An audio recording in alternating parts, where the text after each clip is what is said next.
vais vous présenter une étude qui s'appelle TerreLab, comme le nom de l'enquête Terre labourable du ministère, qui, lui, a la chance d'apparaître sur ce slide fait avec de la fièvre.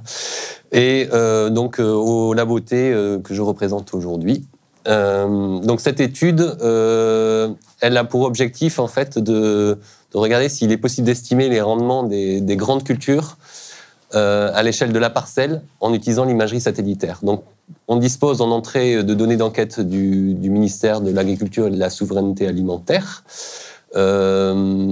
qui donnent des rendements en fait, qui sont donnés par les agriculteurs au travers d'enquêtes terrain et qui sont donnés à l'échelle de l'exploitation aujourd'hui. Donc c'est notamment, le graphique que vous voyez à gauche, c'est la répartition des rendements qui sont donnés par les agriculteurs.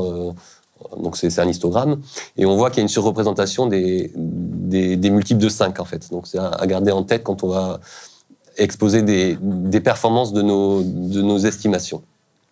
Et on utilise donc comme observable de la donnée satellitaire qui provient de Sentinel-2, qui permet de suivre, comme chacun sait, la dynamique temporelle de l'état de la végétation.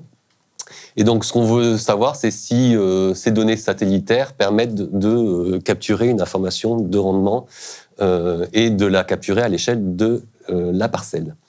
Donc l'objectif, c'était d'entraîner un modèle d'apprentissage automatique, mais aussi d'évaluer la capacité d'estimer les rendements en courte saison et enfin d'évaluer la capacité de généralisation du modèle, c'est-à-dire d'être en capacité d'estimer un rendement pour de nouvelles saisons culturales en fait, sur lesquelles le modèle n'aurait pas appris. Alors, là, j'ai pas oublié le CESBio, parce que la première phase de l'étude, en fait, elle a été faite par le CESBio, donc c'est par Jordi Glasda. Alors, je sais pas si tu en parles de l'origine, tu en parleras tout à l'heure. Ouais. Voilà, donc en fait, c'est une étude qui a été réalisée par le CESBio pour le MASA. Donc, en fait, les bases de la méthode ont été définies, validées et testées sur notamment le blé tendre d'hiver. Et une analyse comparative avec la statistique agricole annuelle a été réalisée, et tout cela, ça a montré qu'en fait la méthode qui était définie par Jordi permettait de remplir en fait l'attendu du ministère. Alors c'est un travail de recherche. Il y avait des compléments qui étaient identifiés et dans une phase de transition entre un travail de recherche et un travail plus d'ingénierie, le CNES a proposé d'accompagner en fait le ministère dans cette étape. Et donc, j'en profite pour remercier Thierry dans la mise en œuvre d'une convention avec le ministère et de son suivi d'ailleurs. Donc, on a travaillé ensuite sur un certain nombre de sujets en complément. Alors, la première chose, c'est qu'on a repris la méthode et on l'a un peu adaptée. Donc, je vais dire quelques mots de ce qu'elle est, cette méthode.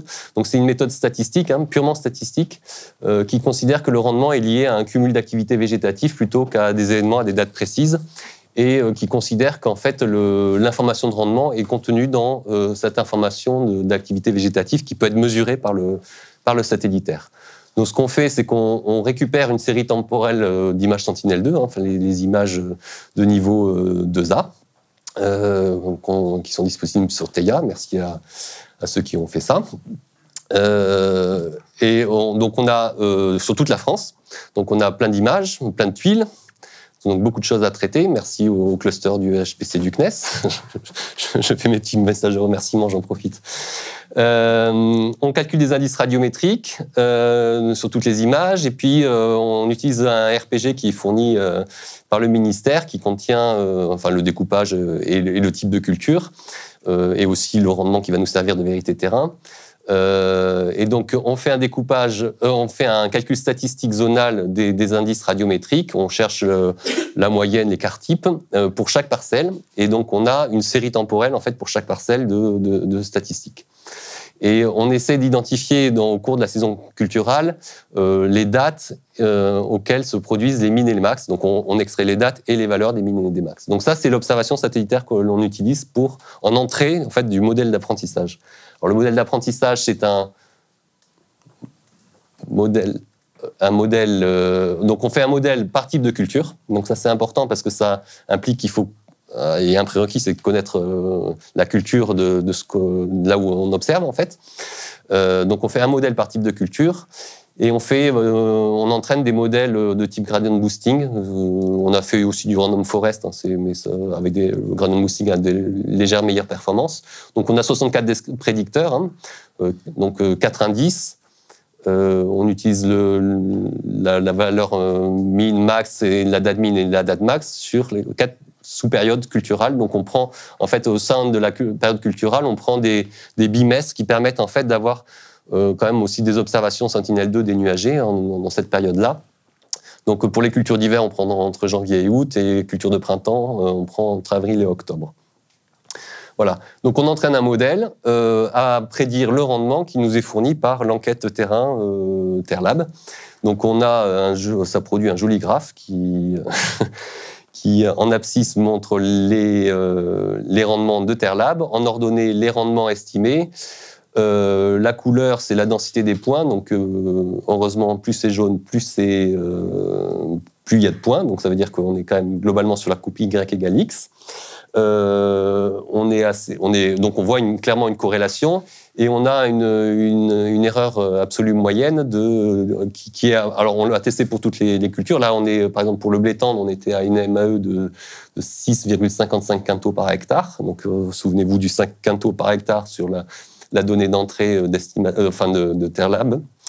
Donc voilà. Et si on le teste sur les autres cultures, on est aussi sur à peu près 10% du rendement moyen pour chaque culture. Donc là, on était à 6,55 pour un rendement sur le blé qui est autour de 70. Alors, on a travaillé un peu sur l'amélioration du modèle avec de nouveaux descripteurs, notamment en prenant en compte des données météorologiques. Alors, on a tâtonné sur les données météo, parce que moi, je ne suis pas agronome de formation, donc j'ai lu des rapports à Valis, et je me suis dit, tiens, quand il y a du vent, ça peut coucher les cultures, donc ça baisse le rendement. Bon, voilà. Donc, on a pris des variables dans ERAS-5 c'est super.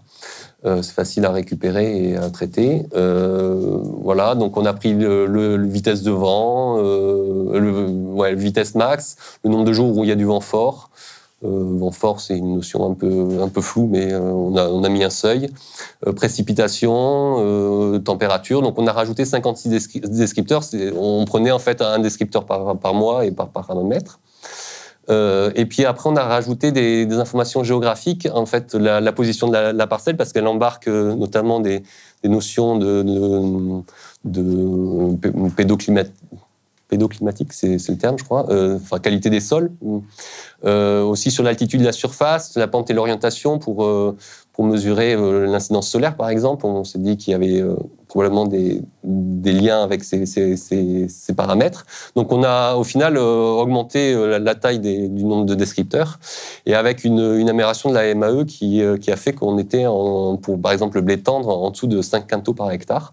Donc en dessous de la précision de la donnée d'entrée.